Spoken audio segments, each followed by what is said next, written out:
Hey, good morning, everyone, and happy St. Patty's Day to everybody, sending the luck of the Irish to everybody. We've got a huge crowd joining us this morning, so I'm very excited about that. Not surprised at all, given our subject matter today. Welcome to our monthly Startup Resources series. This is obviously our St. Patrick's Day edition this month. We welcome all of you that are series subscribers back, as well as welcome to those that are new to the series. I'm Lisa Bajornis, Executive Director of our Kentucky Innovation Hubs with KSTC. And of course, we're joined in partnership with our team over at the Cabinet for Economic Development in the Office of Entrepreneurship and Innovation as we bring you today's Startup Resources series. So here's a quick rundown of our agenda. We've got just a couple of administrative housekeeping announcements we'll mention up front.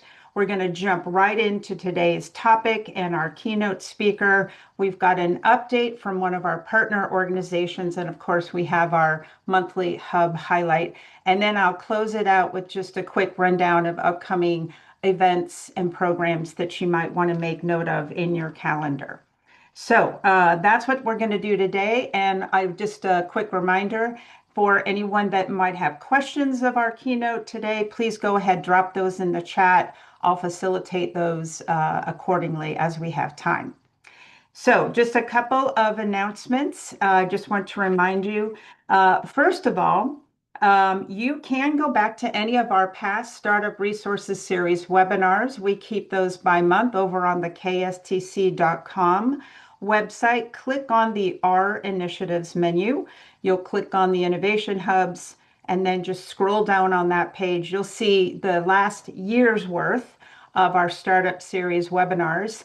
And now you don't need the passcode anymore. We've converted those courtesy of Christine McNeil over to YouTube. So we've updated all those recording links.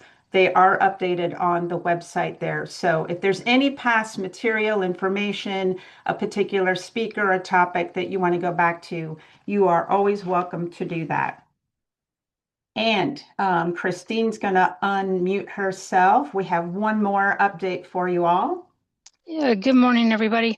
To piggyback off that, the state government, including the Cabinet for Economic Development, is transitioning over to the Zoom government platform. So we will end up having a new Zoom link for this series. I will put that link in the chat to register if you want to go ahead and take care of that today. We'll also include the link and follow-up emails and the new invite emails, just so you guys have it. That link will cover us through the next fiscal year. So when you go to register, you should be able to select the whole series if you want to go ahead and preload those to your calendar. So we apologize for the inconvenience, but hopefully it'll be smoother as we move forward. Thanks. Thank you, Christine. Yes, everyone, we don't want to lose anybody. All are welcome. So please make note of that new registration link as we make that transition. All righty. We have a full house today attending, so thank you for that. I am so excited about today's featured keynote speaker. Many of you know Rachel Edenfield. She is both founder and CEO of her healthcare company, Swell, and she is also a huge ecosystem builder. So she gets it on both fronts as both founder as well as community builder, as a co-founder of KYX. There's probably very few people that I know that can actually speak to this particular subject today. It is one that I search high and low to find excellent topics and speakers that are really deep in the understanding of founder-led sales.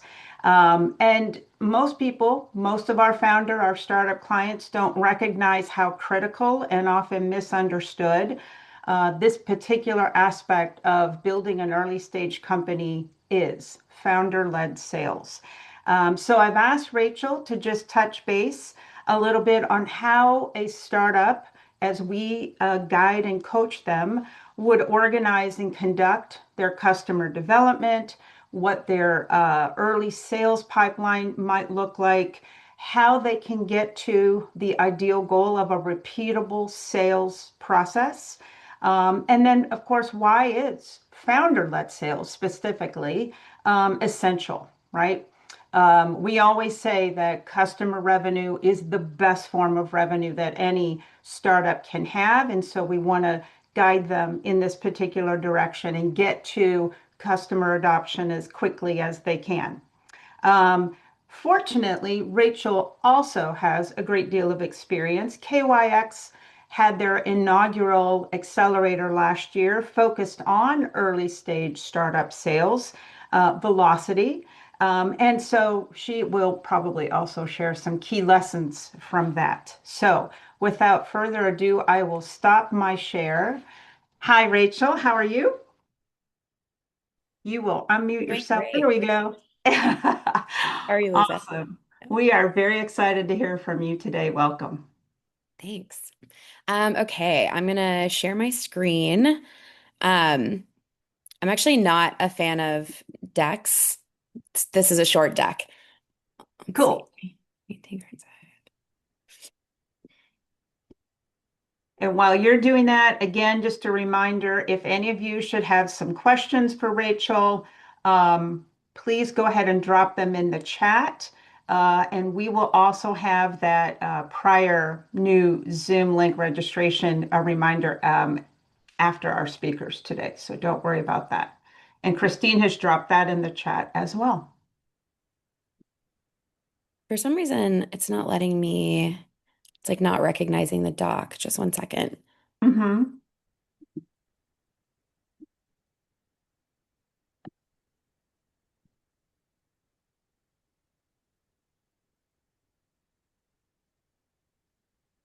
Hmm.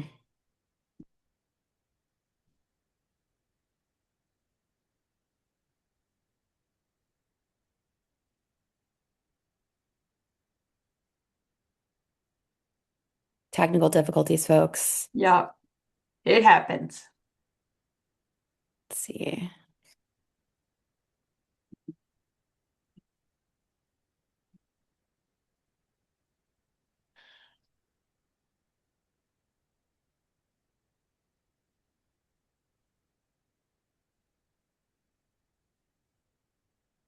Hmm.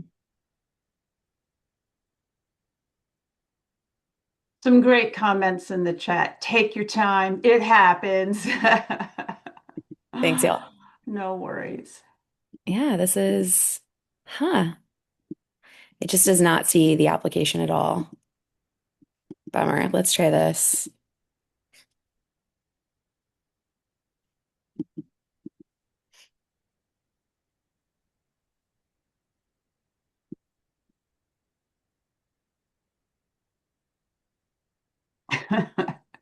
Zoom isn't ready for this type of knowledge. That's how good it is.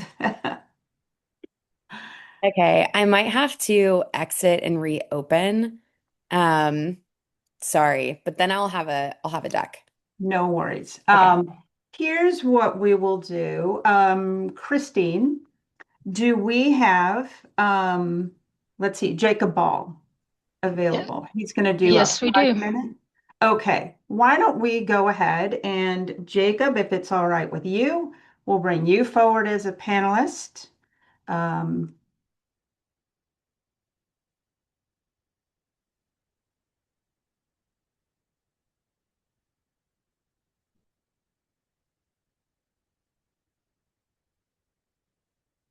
do we have Jacob with us? There we go. Excellent. Good morning, Jacob. Morning, how are you? I'm well, thank you. We are going to just jump right over Rachel so she can see if she can get her deck available to us. So I'm going to jump right on over to you, and we have a quick 5 minute update to give everyone from Jacob. Jacob is Executive Director of Bluegrass Ag Tech Development Corp. And I know that we got to hear, I think, from the team there maybe about a year ago. So this is very timely to get a nice update on all things happening with Bluegrass Ag Tech. So I'll turn it over to you, Jacob. Thanks for joining us. Great, thank you. And you can see my screen, Lisa. That's Yes, we good. can. Okay, Yep. great. So I'll make sure I stay on time here. As Lisa said, my name is Jacob Ball. I'm the Executive Director of Bluegrass Ag Tech Development Corp. And just really quick update to share about our organization and some opportunities that folks on this call may have to join within our network. So the problem that Bluegrass Ag Tech tries to solve is that Kentucky, those of you that are familiar with the Kentucky agricultural economy, farm receipts across the state are over $8 billion. Agriculture has nearly a $50 billion or $45 billion impact statewide. Kentucky has one of the most diverse agricultural industries in the country. We consistently punch above our weight class when it comes to larger states in the agricultural sectors. And interestingly enough, Kentucky is about 50% livestock, 50% crop. So that is an ideal test bed for ag tech innovators and companies that want to bring agricultural innovation. But the problem is that there's a missing layer that prior to the creation of Bluegrass Ag Tech, there's a lot of folks doing a lot of great different things. But we and the founders tried to figure out where was an area where we could be that connector. We could be that statewide program that could connect the startups to capital, to expert networks, and more importantly, to those farmers and include them in that innovation pipeline. And so you can see on the bottom of the slide there, the 4 founding partners and board members that I work with. Thankful to work with those folks are the Lexington Fayette Urban County Government, Alltech, University of Kentucky Martin Gatton College of Agriculture, Food and Environment, and the Kentucky Department of Agriculture. So those are 4 heavy hitters in the agricultural industry. Fayette County we think of as an urban area, but it's a major agricultural producer in the state. And so those folks came together and said, "Hey, let's make an organization that can bridge that gap, connect the innovators and Kentucky agriculture to those companies." So over the only 3 years, we've had a lot of success, and the success I want to highlight is the numbers reported from companies that we have awarded challenge grants to. So over the last 2 years, 2 grant cycles, we've awarded 10 different companies $925,000 of grants. And so those companies have reported that in the grant cycle, this is just in the last 2 years, those 10 companies have leveraged an additional $7.4 million of additional capital. That could be in the form of government grants with SBR grants or private investment, friends and family capital, whatever it may be.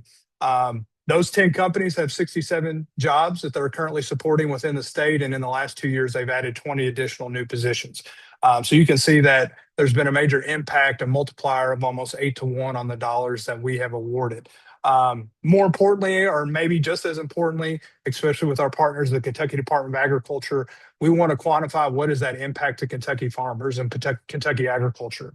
And so some of our companies buy Kentucky commodities. They engage in partnerships and pilot programs with farmers, and we reported $622,000 going back to the pockets of Kentucky farmers.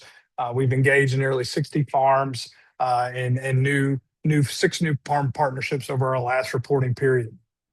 And so how do those companies get into this network with the Challenge Grant Program? It's pretty simple. Unfortunately, I'm on the call just as our recent application closed, but we will certainly have another round of funding coming that'll open up this fall. But the gist of that program, up to $100,000 grant. That is a dollar-for-dollar match grant. So the company must provide $100,000 of their own capital, and then we'll match that with $100,000 of grant awards. Over the last 3 cycles, we've had 82 applicants and awarded 10 companies. So it is a somewhat competitive process. Our most recent round, we had nearly 35 applications, which is the most we've ever had. And so really proud of that outreach. But we are looking to supply or award grants to scalable business models in the ag tech sector. The example I use a lot is we are not looking to fund a farmer that wants to buy a drone. We are looking for the company that is going to create the drones to impact Kentucky agriculture. That's kind of the easiest way to think about it. And our focus areas are there: animal protein, food as health, sustainable food, mid-sized farming. Kentucky has a lot of farms, but they're small, medium-sized farms. And then obviously the agriculture sectors of equine and distilling. Again, applications have closed, but new applications will open up this fall. Biggest area of impact, people ask me what makes me a competitive grant applicant. If you can show a direct impact to Kentucky agriculture and you have a scalable business that has a viable path to commercialization, that's what we're looking for. And so then in closing, how do the folks on this call fit in? We're looking for founders that want to potentially apply for a grant. We're looking for investors that maybe want to invest into the companies we've awarded, and then also funding for the organization as a whole. We're not a startup nonprofit in a sense, and so we're always looking for partners that maybe want to fund this work. And then, all the folks on this call, if you want to serve as a mentor, connect into our system, please let me know. And so the three things you can do right now. Follow us on LinkedIn, Facebook, everything at Bluegrass Ag Tech. Visit our website, bluegrassagtech.org, sign up for our newsletter, and then also reach directly out to me. The slides will be shared, but info@bluegrassagtech.org, you can get a hold of me. But yeah, Bluegrass Ag Tech, please check us out, take a look at us, and we'd be happy to collaborate with you to help drive ag tech innovation forward in the state of Kentucky. Great. Thank you. Thank you so much, Jacob. We actually absolutely appreciate that update. We see the impact ROI on that investment in those tech-enabled companies. Love it. Love to see it. Obviously, ag tech is a huge industry for the state of Kentucky. It's also one that helps to differentiate us. So the more that we can invest in those technologies to help that entire industry sector, again, another diversification for us. So we will certainly, now that we are updated and informed, make sure that we connect any of our startup clients that may be in a particular space over to you. And it's never too early to create those relationships in anticipation of your fall call for applications and that grant funding. So thanks for joining us today. Thank you. Yep. All right. Rachel is, I think, good to go. And unmute yourself, Rachel. There we go. And we see a little baby version of your. Okay, perfect. No worries. It's about to get bigger. All right. All right. All right. Okay, so for those of you who don't know me, my name is Rachel Edenfield. I'm, as Lisa said, the CEO of Swell and also co-founder of KYX. Just to give a little bit of background and before I started Swell. So at the beginning of my career, I was a social worker, and I went from that role to sales. And my first sales role was door-to-door sales. So I sold credit card processing to small businesses. And I would literally walk door to door to businesses in a strip, go in, ask to talk to the manager, ask to talk to the owner if they were in, and then try to sell them credit card processing on the spot. If any of you know anything about credit card processing, it's something that business owners never really switch. They don't want to switch, and they kind of hate all credit card processing companies. So when you show up, they immediately, you're interrupting what they do. So they're not really excited to see you. And they're also not excited about the product that you're selling. And so I think that background was a really good experience for me in terms of learning over time kind of why people buy, and then also how to build some like rejection resilience. After that, I actually ended up starting a credit card processing company. So I like bought out all my old accounts, brought them over, and then continued to do that for several years until I sold that business and joined Lyft when they were a startup. Lyft, the rideshare company. And then there, I started in operations and then ended up being in product and engineering, and then went on to lead product at startups where I worked with sales teams for several years after that, both in health tech and in defense tech. And then full circle, started Swell about 3.5 years ago. So founder-led sales, I think the biggest challenge that I've noticed so far in this ecosystem and also in my own experience is founders really don't like selling. It's one of the quickest things that I think people try to kind of offshore to someone else. And if you notice, if any of you have like listened to a lot of pitch decks, I feel like it's a top line item. People want money so they can hire an engineer to build the product and so they can hire somebody to sell it. And I think that hiring someone else to sell your product is a mistake. And I'm going to talk about why, and then also what you can do instead. So why founders hate sales? I think first, it's important to know that salespeople hate sales. I've never met a salesperson that's just fundamentally very happy with their job. Sales are kind of a complicated process. You're always doing lead gen, so trying to get more people that you can get a chance to be in front of, or you're trying to close these sales, or you're trying to get them implemented. And I think salespeople throughout their career are kind of always unhappy about whichever side of that they're in. sales is one of these things that's just really emotionally draining. There is a lot of rejection. It's also probably one of the most, if you're doing it well, kind of empathetic roles you can have. You're kind of always trying to take on someone else's experience, someone else's pain, and solve for that.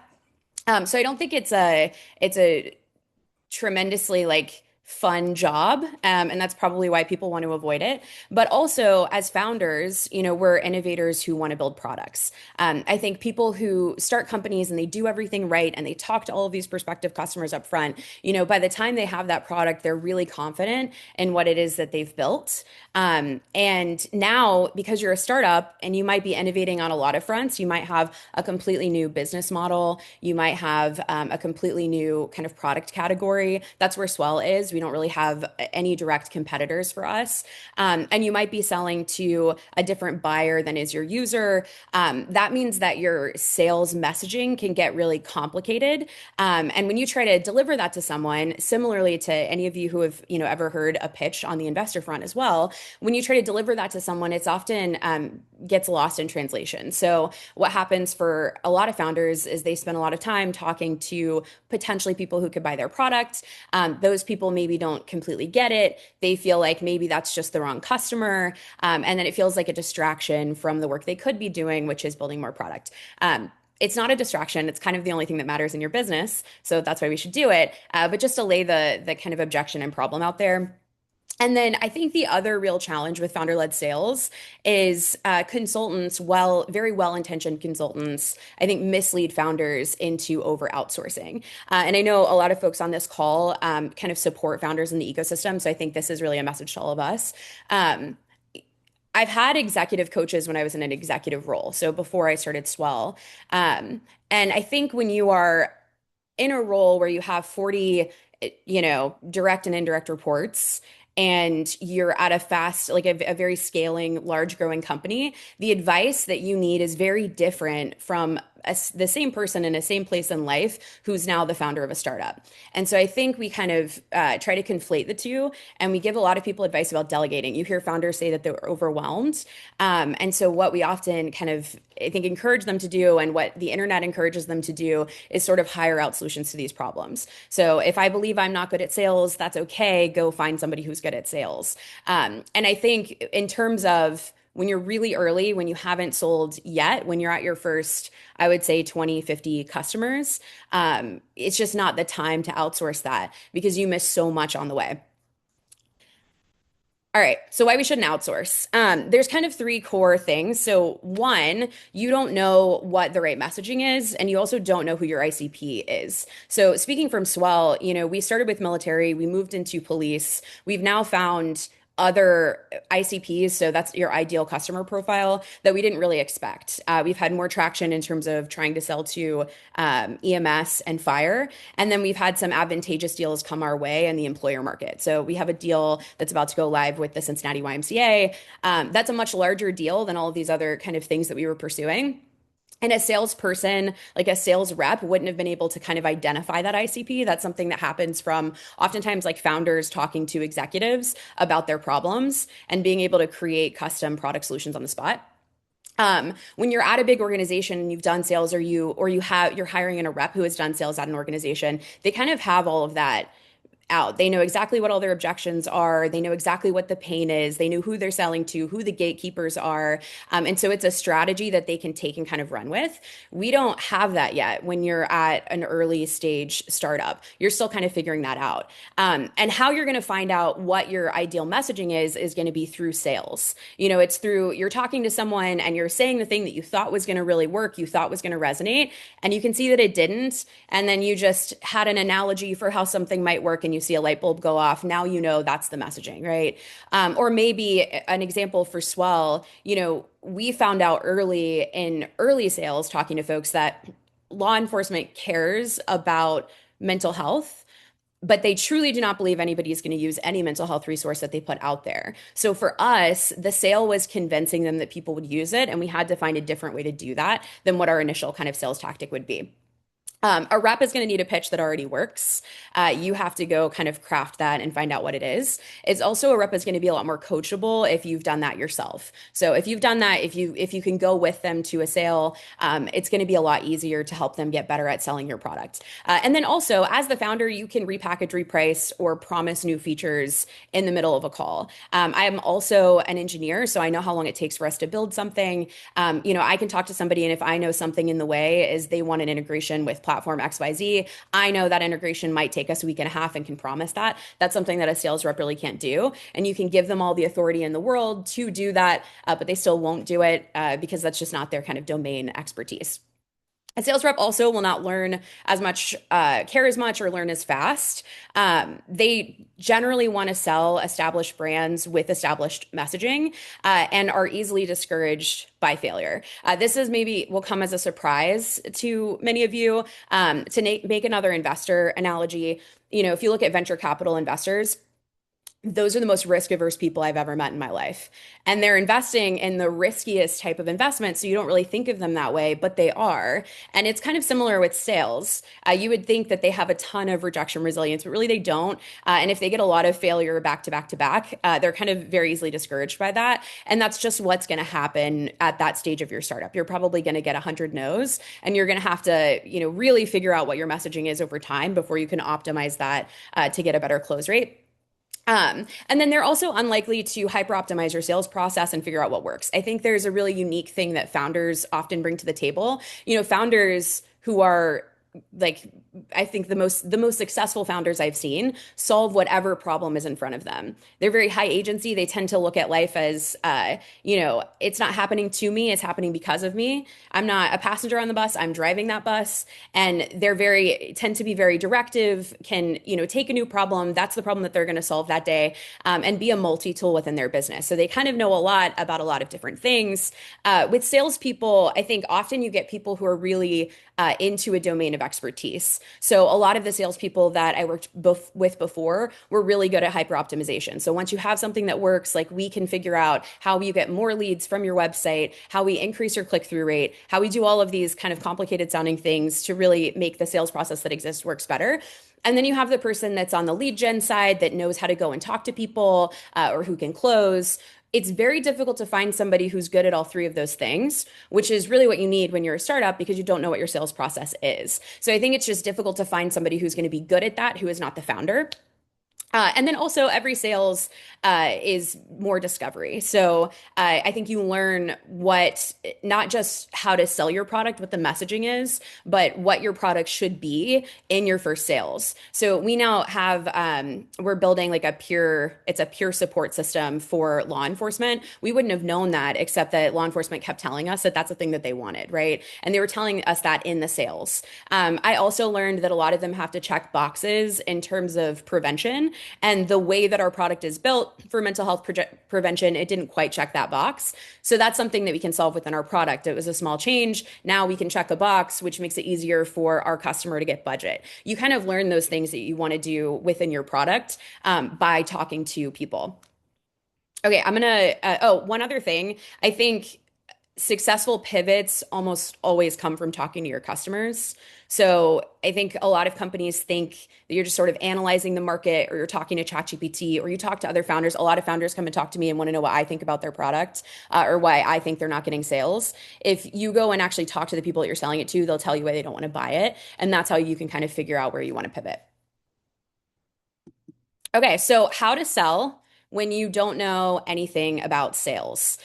So I kind of talked a little bit about that hyper optimization of a sales process. I think where founders get caught up is they overcomplicate selling. So they think if you go and just literally do a Google search of how to make a sales process, there's a lot about funnels. There's a lot about you need a different landing page for every kind of ICP. Well, what's an ICP? Well, here's this profile that's 5,000 words. And I think it can feel really daunting for a founder. In truth, the best sales process when you're first starting is just direct in-person sales.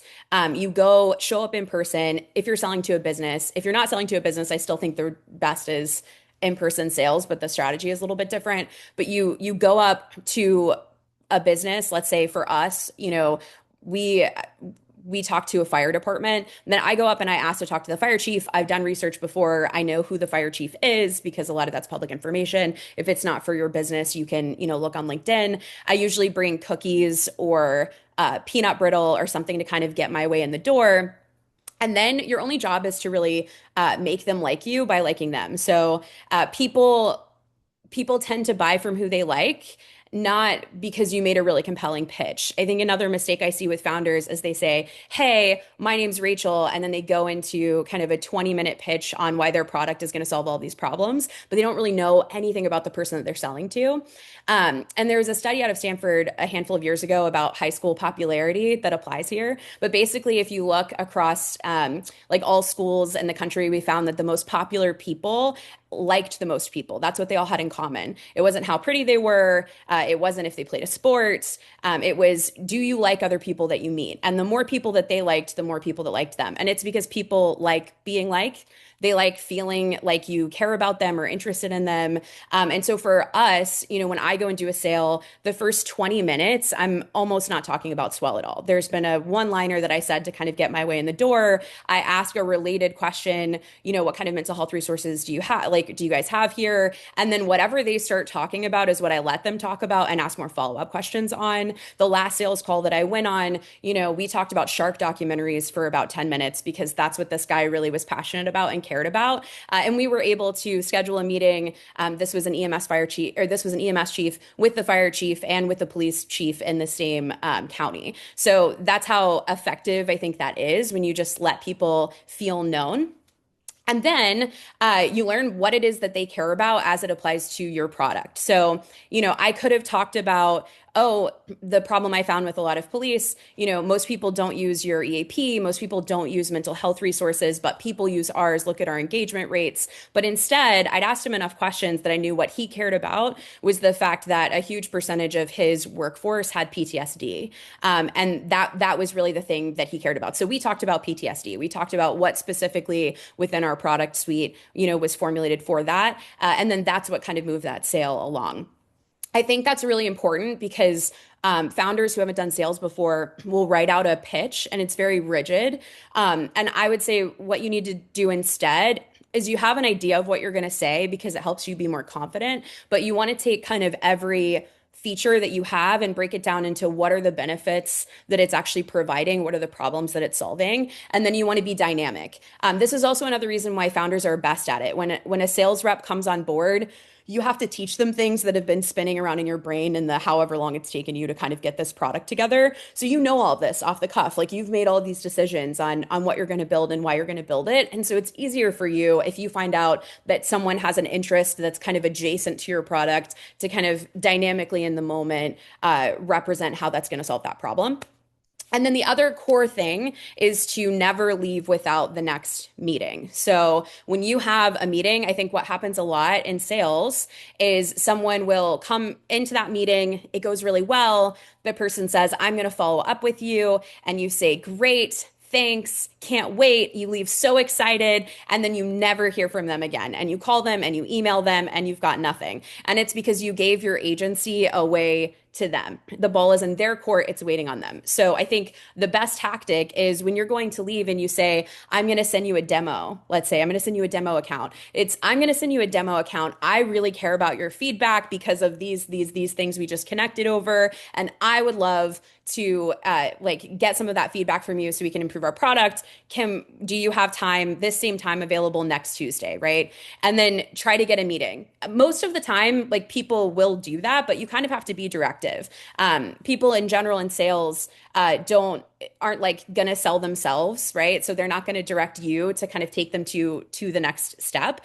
So always make sure you have a meeting, like a firm date on your calendar lined up. Otherwise, the sale kind of is likely to fall through and you kind of won't hear anything.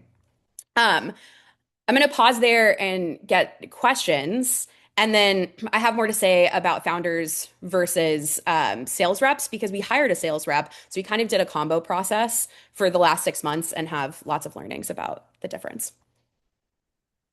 So here is a question that has just come in. Nobody likes sales, but what do you do to make yourself buy into it? How do you kind of mentally get into the hype and the mental hurdle of sales just to get, are you just trying to get it done? Or, what's the mental mindset, let's say, that a founder has to approach and take on to really dive into this? Most things that I dread, I do a mental reframe as an opportunity. So I'm dreading this thing. Why am I dreading this thing? It's a lot of emotional energy. Maybe they'll reject me. Maybe this will happen. Well, what's the best thing that could happen? And the best thing that could happen is they say yes, and it turns into a $30,000 deal, let's say. And so then I kind of focus on that one. That's just a constant thing you have to do in terms of cognitively reframing things that you don't like to do. And then another reframe is if you dread things and get anxious, is anytime I feel anxious, I tell myself I'm excited, and it actually works because physiologically it's the same thing. So if I feel anxiety in my chest, I tell myself that I feel really excited. And then I listen to music. So I have a playlist for this. It's kind of an embarrassing playlist, but it's got like Truth Hurts by Lizzo. It has WAP by Cardi B. Anyway, there's a lot of like very kind of like high energy music Yeah. that I can tell myself I'm excited when I listen to. And then also like no one else is going to do it. You have to do it. I unfortunately that's just part of it. I think so much of life is just sucking it up. I wish it was better than that, but I think we just have to suffer to get the things that we want. So if you have that as your sort of mental framework going into things, then you can kind of do tricks to reframe things into, Yeah. well, this is exciting. Well, this is an opportunity. Okay. We do have we'll take one more right now. This is a very specific question. So this is a founder who's in the legal tech space. They have an MVP, and they themselves are a paralegal. So they're selling into the legal space. Okay. They identify two problems with trying to sell to attorneys. The legal field is risk adverse by nature, and there's an unfortunate power dynamic that can exist between attorneys and paralegals. So, this person finding it difficult to have attorneys take them seriously, are there any suggestions that you might offer to help them wedge their way into the space? I would identify yourself as the founder and CEO of your company, not as a paralegal. And then that can just be background context that makes them trust you kind of later in. I find that most biases like that are first impression biases. So once someone knows you, it kind of goes away. So one, I would do that and see if that kind of makes a difference. And then two, I would say everyone is risk averse. Like we sell to cops, they're very risk averse. We have AI in our product. The amount of people who just like completely do not trust at all when I first walk in Mm-hmm. is high. So I think for you, I would reframe it to like the problem is my customer's mindset to the problem is I haven't built trust with my customer, right? And so what are the strategies to build trust? And a lot of times that is taking all their objections and speaking to them up front. But I think sometimes it's other things, like what's the thing underneath that they're kind Yeah. of risk averse to. Right. Okay. Great. Very practical advice. All right. We'll let you go ahead and continue. Yeah. So one thing that I will say too about founder-led sales. So Swell initially we did telehealth therapy. So if you were a in the military or if you were married to someone in the military and you had TRICARE insurance and you lived in 38 states where we had a contract, we could connect you to a therapist in real time. And it was free for you. We got TRICARE to pay for it. And we kind of ran that business for like 3 years. We're 3.5 years old now. And in that time, we slowly started building kind of features that were more self-directed. Our product now is a fully kind of self-guided mental and behavioral health coaching platform. So it's more for the person that is maybe very self-reliant and unlikely to seek traditional therapy. They can learn a lot of the things you would learn with a therapist, but they learn it within an app. And so we were building things into our app. At the time, we saw what people would use, what they wouldn't, what actually moved the needle in terms of like mental health. And then at the time that we decided to pivot to fully self-guided care, we still refer people to therapists, of course, but we don't like manage all of that in-house anymore. At the time that we decided to do that, it was last October, and we had hired a marketing salesperson before. And so when you when you make a big change like that as a company, you kind of have to ask like who is essential in my team that must stay here, and then who can I keep, because you don't want to like lay people off. We were able to find therapist roles that fit for them. Um, and so we kept on a marketing slash kind of salesperson. And then we started both doing sales. And so he did a lot of that kind of in-person sales that I Hmm. discuss here. And then so did I. And what was really interesting is like our conversations went fully differently. And there's probably a lot of things that are different about us in terms of skill, age, etc. But I think it's also just you get more doors open when you go in as the founder and as the CEO. Like I just did a number of drop-offs. For me, like 10 out of 10 times that I go into a facility and I ask to talk to a chief, I'm able to get in front of that person. And for him, it was about 1 out of 10 times that he's able to get in front of that person. And I think a lot of it is, it's like, it's a respect thing. When you're talking to a decision maker and that person is an executive, they're just more likely to give you time if you too are an executive. And they're also, I think after that, those sales went better because of the things that I kind of spoke to before. So, as an example, we had a pilot going. They asked for features. His response was, okay, I'm going to talk to our founder and our engineer, and I'll get back to you, which he did. But then it's another 2 weeks before they get back to him because he can't do that in that moment. And for me, in this YMCA deal, went to lunch with the CEO, committed on the spot, and then we were able to kind of move it forward. So I think there's also just a difference there that I got to see in real time.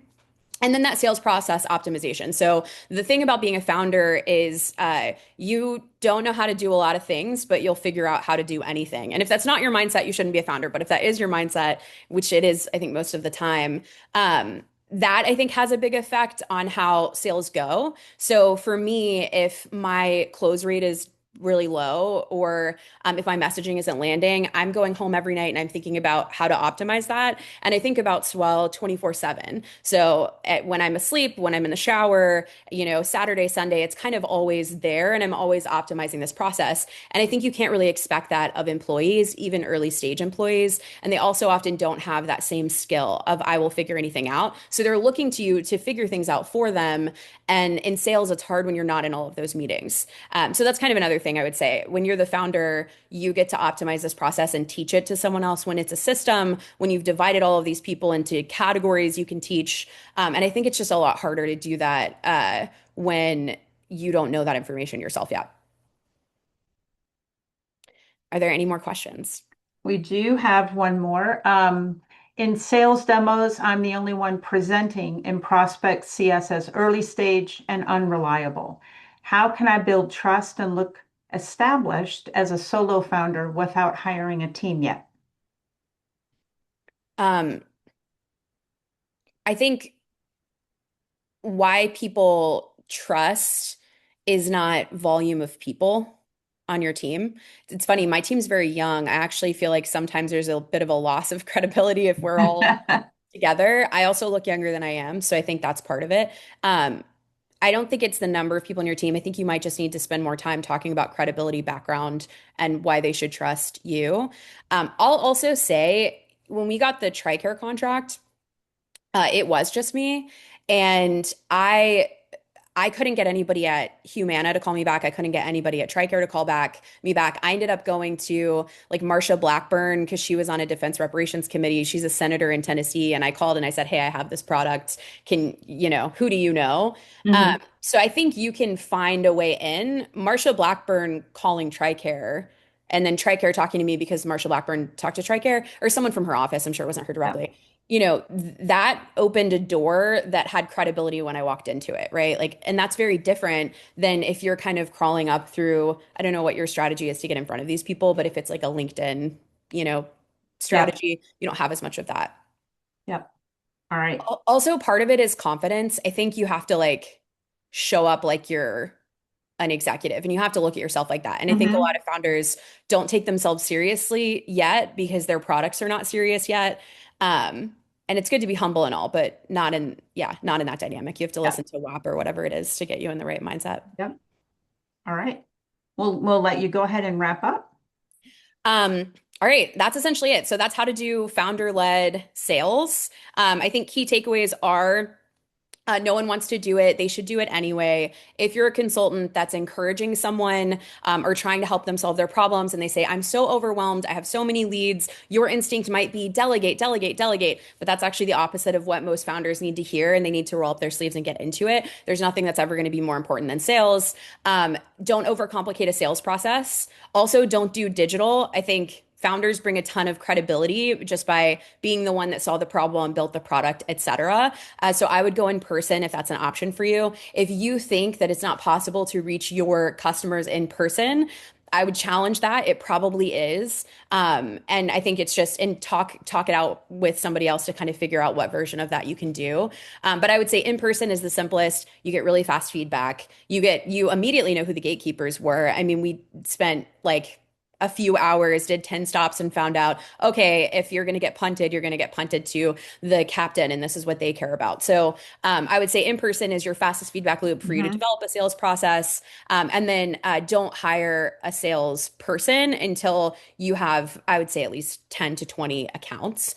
And you have a repeatable process and you can write down exactly here's how to do it. And so that they can actually be Yeah. successful in that role.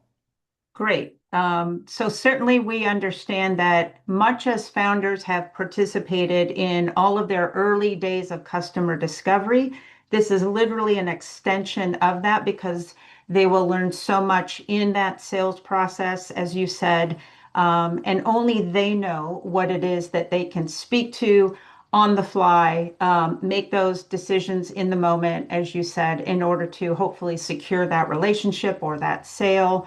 And all of that early validation and or feedback critical in just identifying and developing that initial sales first iteration of the process. It will continue to evolve as the founder continues to pursue additional sales opportunities. So, Rachel, thank you so much.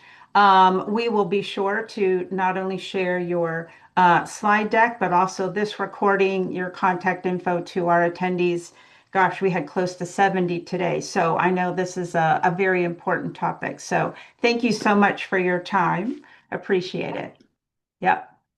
All right, friends. Very quickly, we will move on. Let's see. Right here. Cool. And it is absolutely my pleasure to introduce to you our hub highlight for today. We're going to hear from Sprocket over in our Western region, and we are so fortunate. We have John Truitt, who is on the Sprocket team as an entrepreneur in residence, to share with us the latest and greatest that's happening in our Western region in the entrepreneurial community there. Hi, John. How are you? Hi, Lisa. Thank you. I'm doing really well. Uh, Um, it's that season though when my voice is about 3 octaves deeper It than is it that normally season. is. I hear you. All right, let me share Yes. my slides here. Here we go. All Perfect. right, I'm gonna fly through these. So, I want a quick note about what we're doing. This is going to be an update from about a year ago when I introduced the Market Fit Lab to everybody on this call. But at Sprocket, we have a number of things that we're doing. We have our coffee hour, and we do that weekly at our co-work space in Paducah. But this year, we launched it in Hopkinsville as well. We're working to see if we can't get something going in Owensboro as well. And that's been working really well. It's a good system. It's especially good for the co-work space. We have our online resource hub, sprocketwky.com, and that has a lot of resources in it, including our mentor deck and our mentor network, which has grown quite a bit and have a lot of really cool mentors on there today. The Market Fit Lab, which I'll go through here in a minute, and this year we have introduced something called the Growth Lab, and this is targeted at both later or I call them later early stage startups, as well as existing businesses that are in the 500K to $10 million a year range that are struggling to scale. They're stuck. This past year, we started last year, about this time last year, with 7 companies in the Market Fit Lab, and we have 41 active right now in the lab. And I think I looked at it, and it was like we've had 76 in all this year, companies in there. I've washed out quite a few for not doing the work, or maybe it wasn't the right time, or something like that. We also had since we started the Market Fit Lab, we've had 1.2 million in investment into Market Fit Lab companies, which is kind of cool. That's the 1.2 million that we know about. You know how it is sometimes hard to get all of the information. So just as a reminder, what the Market Fit Lab is, this is a holistic system designed to help founders who are in the early stages of their startup to be more successful. I call it failing fast. And the idea is to reduce risk in areas that are coming by doing a better job earlier on of identifying those risks and then testing those risks. So we start off with a 14-day challenge where we put them into something we call Foundation. They go into our online program and the online training that we have, and then we kind of watch and see, do they do the work at it. It's a good filter for us. It's a good filter for them as well. And if they make it through that, and I would say about probably 30 to 50% do, then we put them into our full phase 1 and eventually phase 2 training, which is where they're validating their idea. They're creating their idea, they're validating their idea, that sort of thing. There's a lot of training in there. There's a bunch of tools in there. They get coaching from coaches that are Lean Stack certified coaches, startup coaches. They go into customer discovery and starting to try to get traction in terms of sales. And I agree completely with Rachel. As a founder, you need to do sales. It is really, really important that you do that, not just for your sales traction, but more importantly, a lot of things that she highlighted, which is knowing what's going on and what you need to be doing. You need to be close to the customers. And then eventually they move into building out their MVP. And then this is, well, let me say one thing before I get into this next piece that we've tweaked since last year. So the idea is we want to teach them how to fail as early as possible, because more than likely, whatever idea that they've begun with is not the idea that is going to succeed. And they need to figure that out as early as possible when they haven't spent a lot of time, they haven't spent a lot of money. And that's a big part of what our early stage program, what the Market Fit Lab is all about.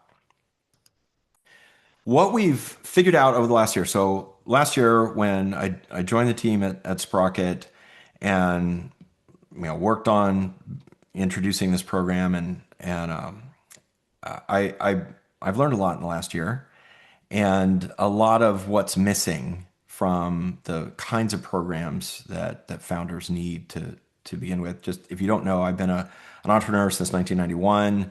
I've started companies, I've failed at companies, I've succeeded at my companies, I've sold companies.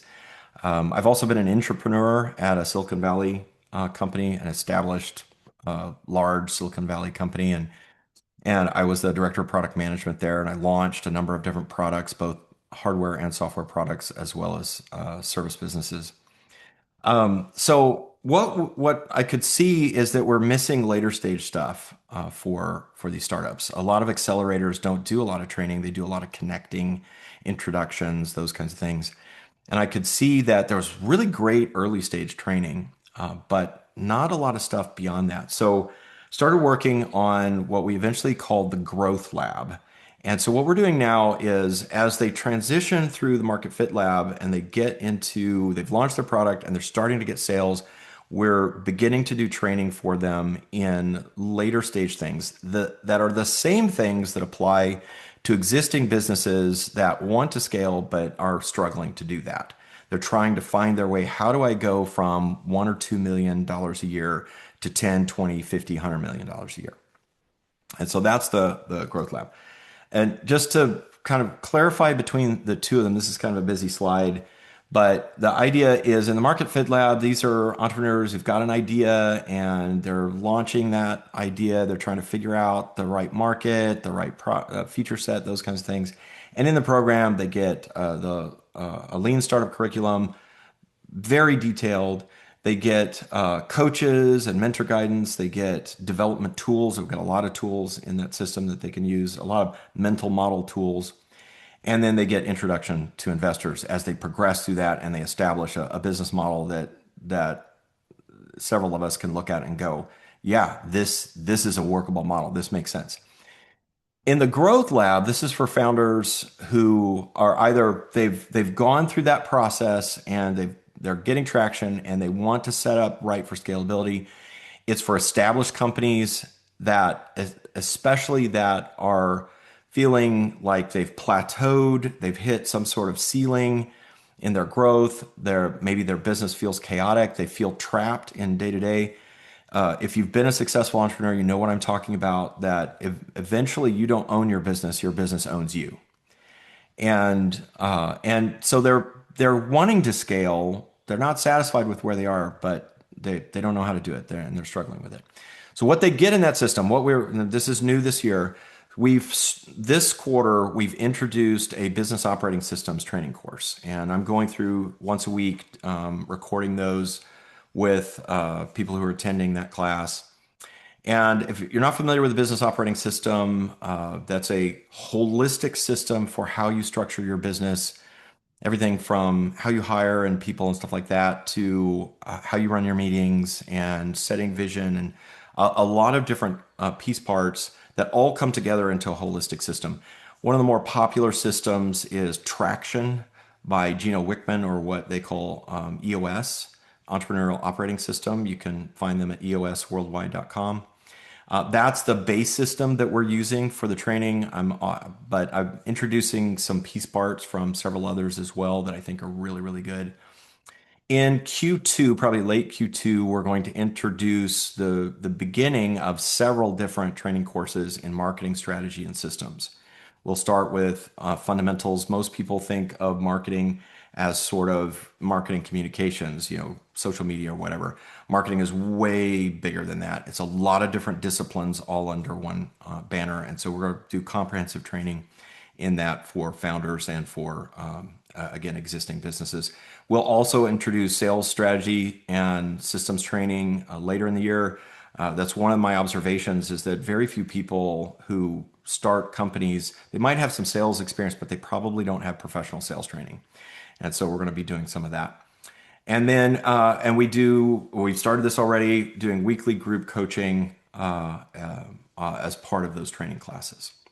So that's what we're doing. Also, ETA, we're starting to do some of that, and that we're doing that out of the Growth Lab. It makes sense to do that in the Growth Lab.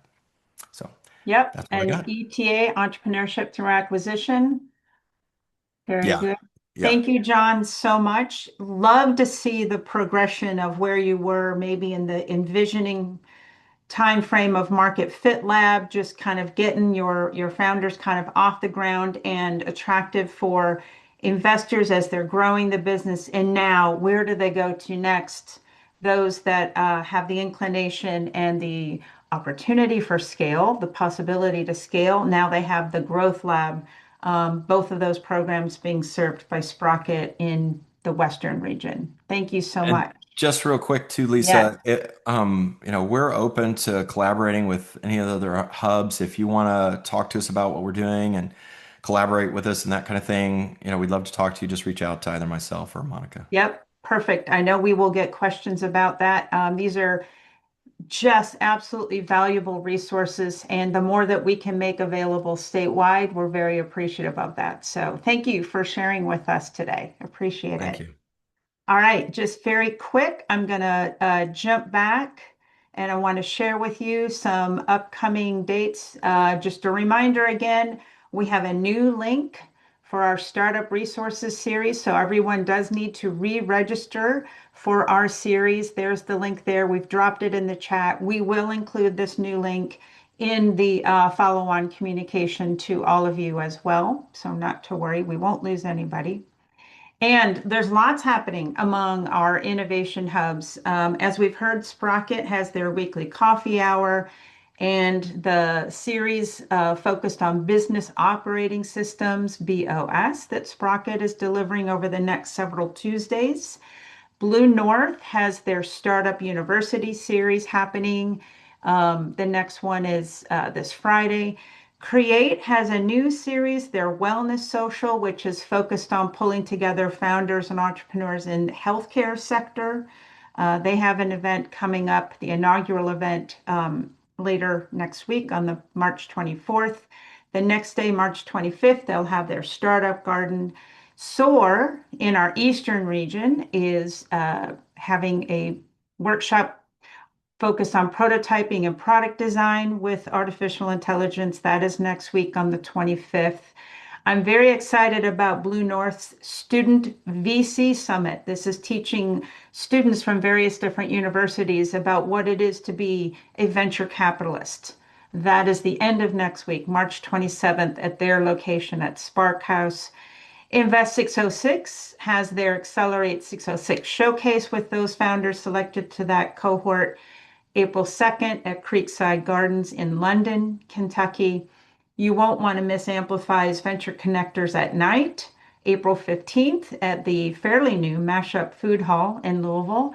We will meet here again next month, Tuesday, April 21st at 11 a.m. And then wanted to make sure you knew Awesome Inc. has their Fellowship Day, also April 21st at Awesome Inc. And the next day is the April edition of their Five Across pitch competition. That's April 22nd at 5 p.m. And this will be at the Pam Miller Downtown Arts Center. So that's a quick rundown about what's happening across Kentucky in our statewide entrepreneurial region. Thank you, everyone, for joining us today. We'll get lots of good communication out to everyone. Have a wonderful day. Happy St. Pat's. Thanks.